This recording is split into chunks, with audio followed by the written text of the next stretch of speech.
Tunnels Committee come to order, please? Hello?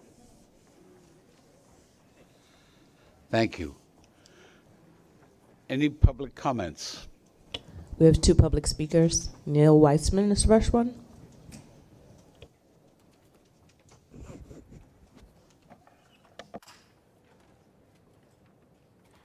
Chairman Mordler, good afternoon. My name is Neil Weissman. I head up Complete George, 200 organizations, businesses, and communities calling for AASHTO-compliant bike paths across the George Washington Bridge. Today I ask that the MTA follow through on its plans to widen the path on the Henry Hudson Bridge. You have copies of extended remarks. For the next 19 months, you have closed the path to replace supports for its upper deck. This will be the second time in 8 years that you've closed it without taking the opportunity to widen it. In the interim, New York City's bike grid has grown to 1,200 miles, its cycling population to 800,000, bike share trips to 16 million, and service to the 5 boroughs. Mr. Chairman, as cities around the world have discovered, investment in bike infrastructure is a great investment. It can draw down trips on overcrowded routes and facilities or extend catchment on those that are underutilized. It can help attract a millennial workforce, reduce greenhouse emissions, and enhance regional resilience. The MTA's collaboration with DOT and City Bike to mitigate the shutdown of the Canarsie tubes is remarkable and a model apt to be emulated on the Hudson Rail tunnels unless we're all very lucky. But a key component, boosting bike traffic throughput across the Williamsburg, would not be possible had not the paths been upgraded a decade earlier. During the Summer of Hell, you ticketed cyclists crossing the Triborough. This past Memorial Day, you made cyclists walk the Crossbay. The MTA faces a great many challenges, but the sooner it stops regarding cyclists as a nuisance and starts integrating them into the solution, the better. Thank you.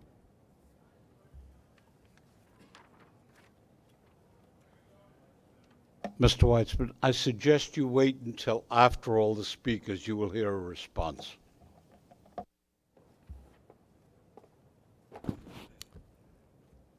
Marie, are you it? Okay. I'm here. It's with great pleasure today I report on the progress and the forward thinking of bridges and tunnels. Specifically, the Henry Hudson Bridge southbound. Creatively, all the speed signs have been removed and been replaced by one sign that says, maintain speed.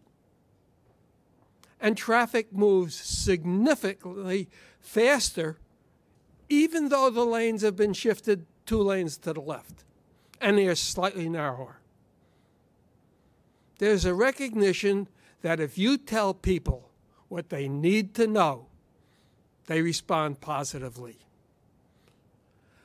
That's the first time I have ever in my life seen all of the speed signs removed in an area with reasonable direction saying maintain speeds and traffic improves. That's the kind of creative thinking that the MTA needs to emulate in other areas. So, Cedric, you're doing a good job. Thank you. That concludes our speakers. Murray, a week ago last Friday, staff of the MTA, led by Danny DiCrescenzo, the Chief Operating Officer, and Joe Keane, met on precisely that issue, and at the end of that meeting decided to proceed exactly as you have commented, for exactly the reason you commented, and they deserve the credit as well. Mr. Weitzman, that same committee took a good hard look and is now doing a study on the Henry Hudson Bridge, and you'll hear more in a few moments from the president of Bridges and Tunnels.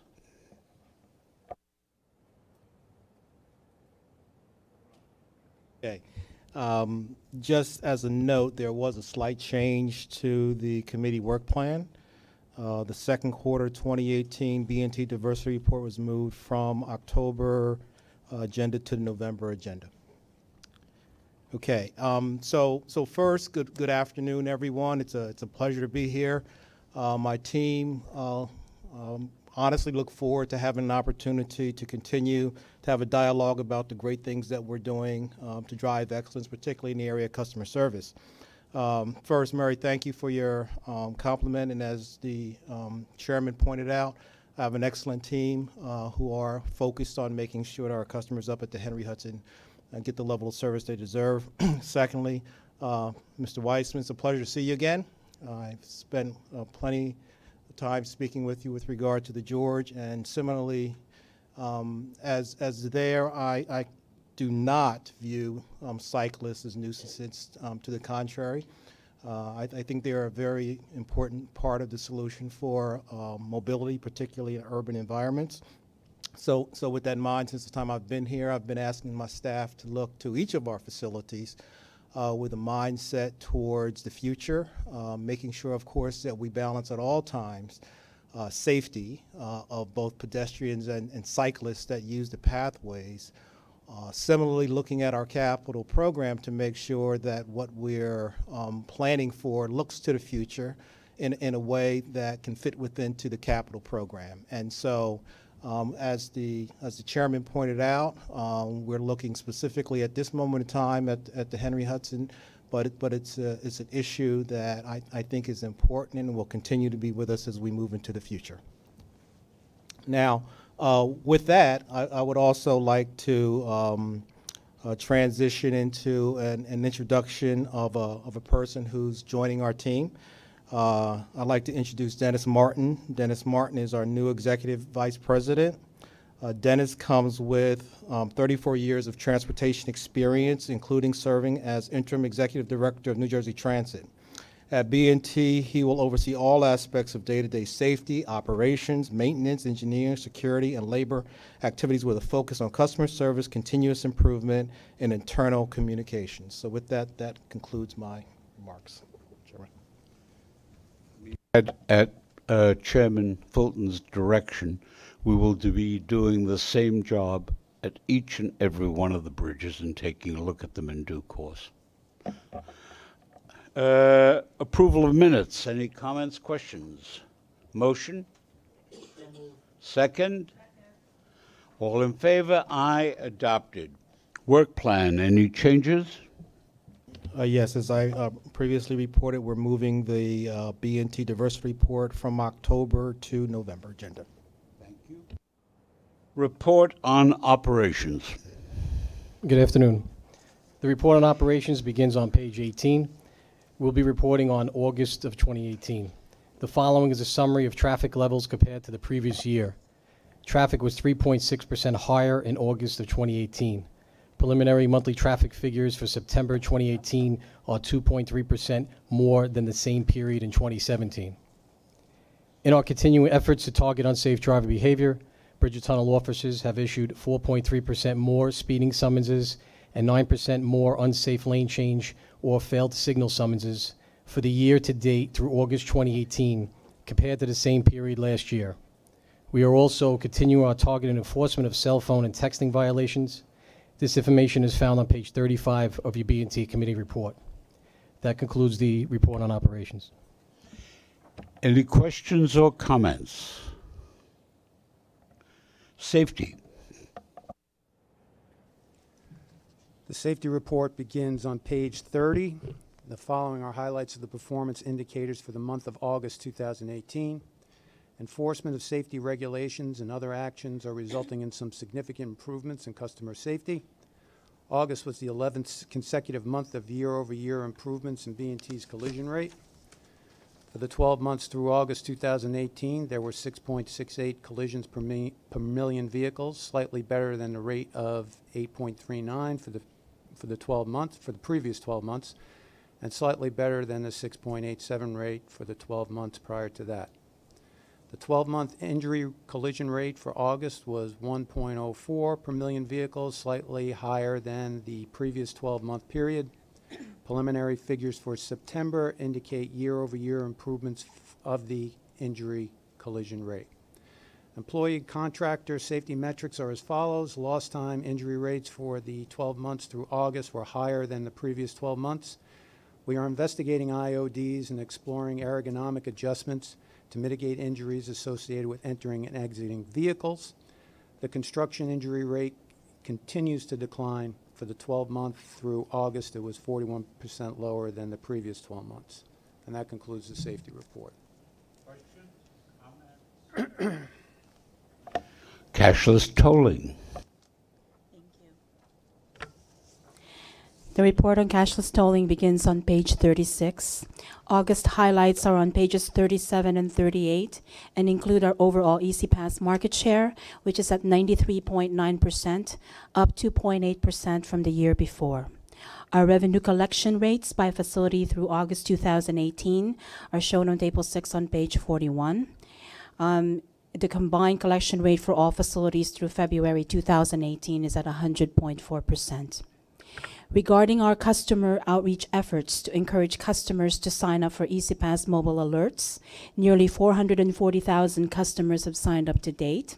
Since March 2018, when B&T launched targeted efforts to increase enrollment in this free service, 116,000 customers have already signed up, which is a 33% increase. As mentioned last month, we are currently promoting a $500 sweepstakes to incentivize customers to sign up for mobile alerts that is being promoted through statement inserts and emails that's sent to all B&T EasyPass customers. But more recently, our New York Customer Service Center partner peer agencies, New York State Thruway Authority and the Port Authority of New York and New Jersey are joining this campaign to give it a broader regional scope. The sweepstakes will remain open until November 30th. This concludes the report on cashless tolling.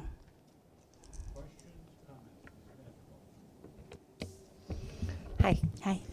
I noticed that under customer service, tolls by mail calls increased significantly. Is that very likely related to the frustrations that some may have not received their summons? I know it's not so much an issue as it was on the Thruway Authority with tolls by mail. Our system hasn't really encountered as many problems.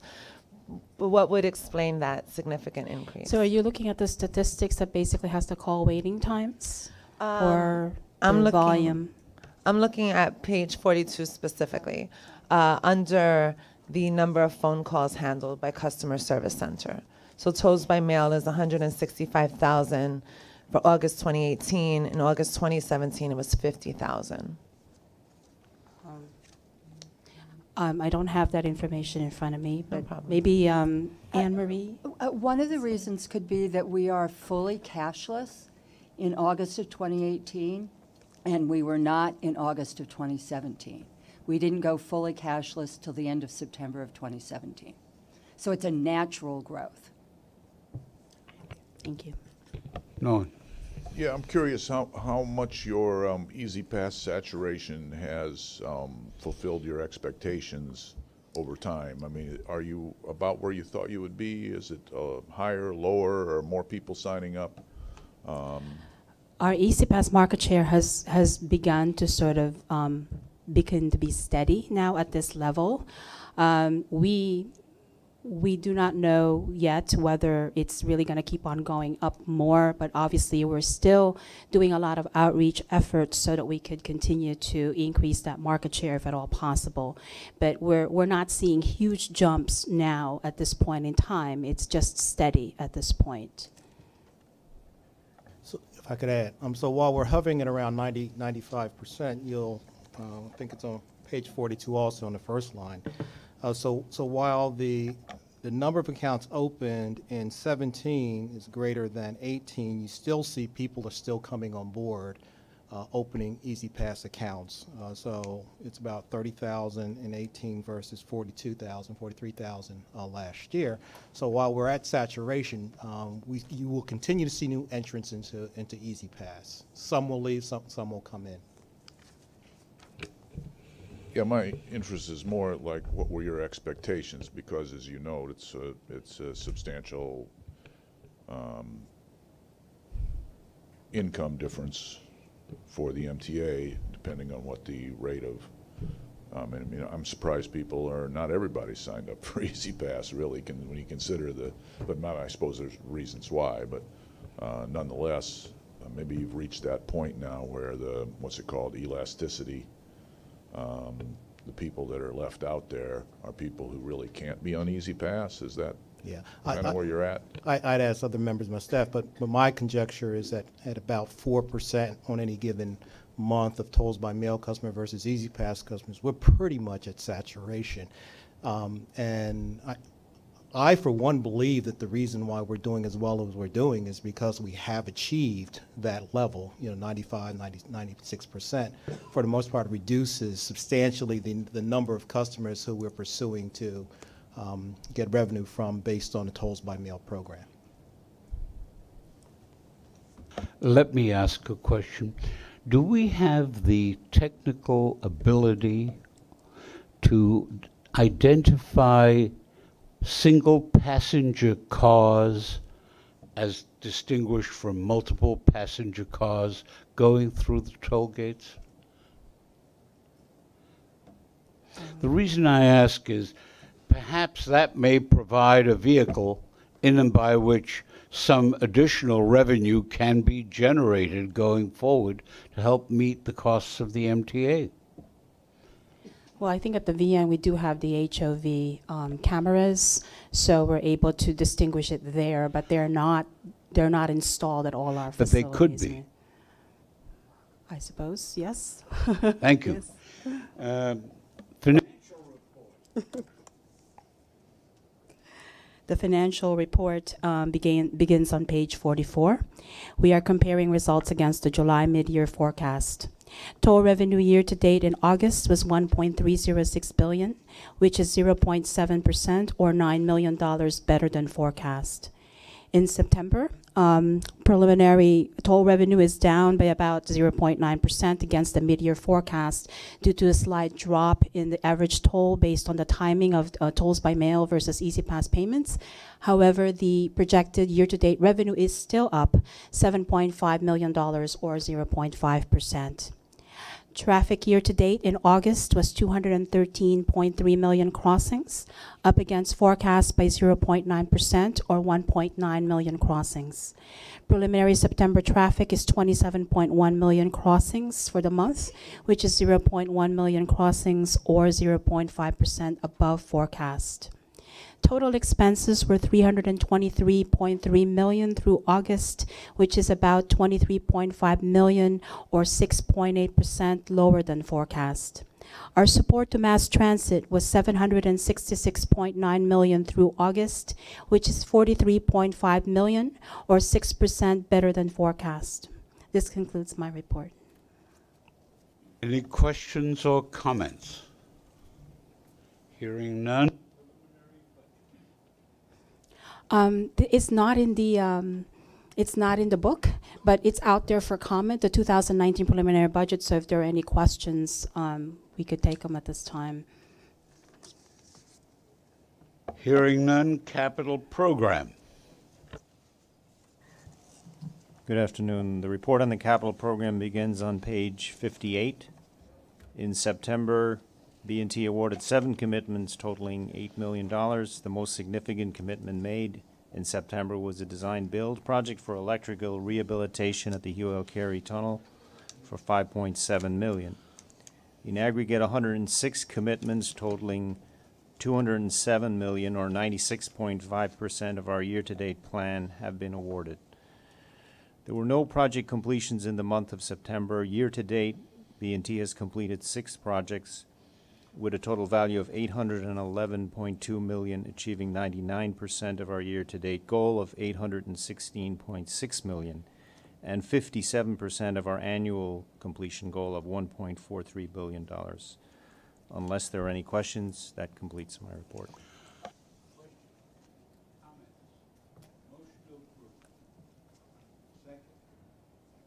All those in favor? Contrary-minded, abstentions, done. Procurement start on page 66. There are no non-competitive procurements or ratifications. There is a request to use the RFP process and declare competitive bidding to be impractical in order to pre-qualify firms for miscellaneous cleaning and painting services on an as-needed basis at various authority facilities. There is no funding committed at this time. There is one competitive procurement action this month, which is the award of a competitively solicited design-build contract for the rehabilitation of the tower pedestals, mooring platforms, and elevators at the Verrazano Narrows Bridge in a negotiated amount of $35.1 million. Unless there are any questions, these procurements are described in detail in the enclosed staff summaries. Questions? Ms. Vanderpool. I do have a question on the 4-year contract, which there's no funding allotted to it, as you pointed out, for $20 million. And it's more a broad question, something that I've asked before with regards to what our staff is able to do and what skills we employ in our staff to be able to perform some of these functions so that we do not have to seek a third party or contract this work out. So I see in the summary that some tasks could include lead paint removal, and I understand we would need a third party to do that because that's a toxic substance, and there's disposal requirements associated with that. But there's cleaning and painting of structural members. Why can't our staff do that? So it's a larger question around how we are looking at the functions and skill set of our existing staff in order to ramp that up so we're not continually contracting some of this work out. Again, understanding that some of this is specialized and needs to have a third-party contractor, but I am not entirely clear why we would be issuing an RFP at some point for things such as cleaning and painting of structural members. And if evidently there's more details because you're going to share them, but those should certainly be included in the staff summary so we understand exactly what needs to be cleaned and painted that requires a third party. Yeah, I think cleaning probably maybe isn't the best word.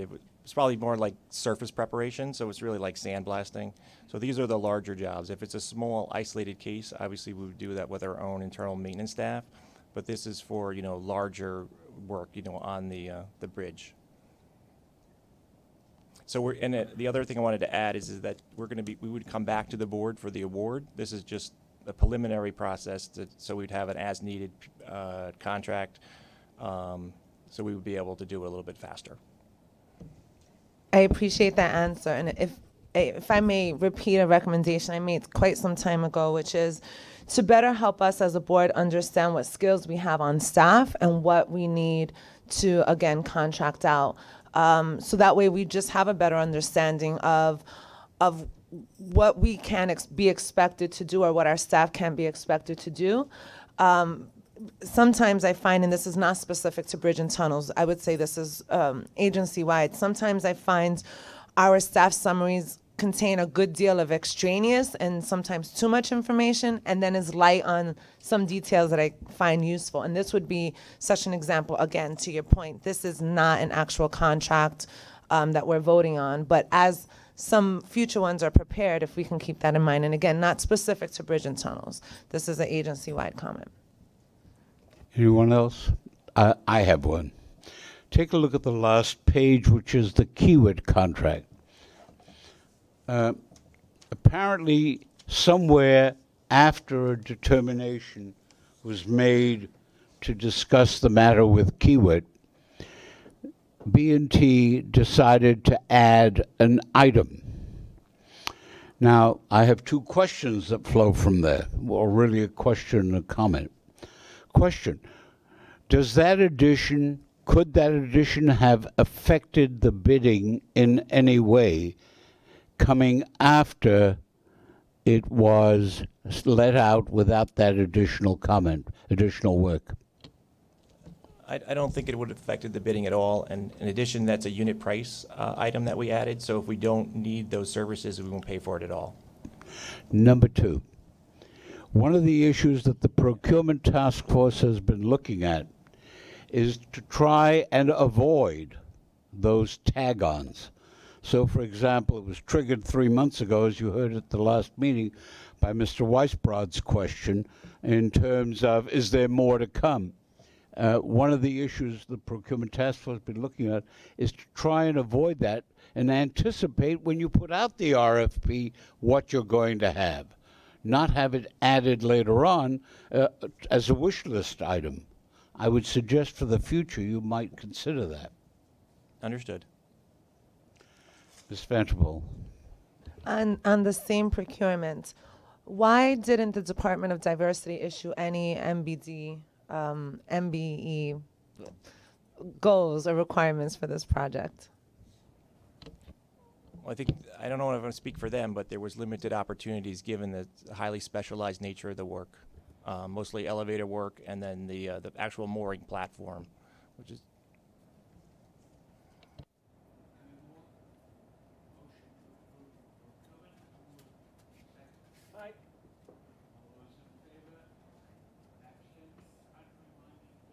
Motion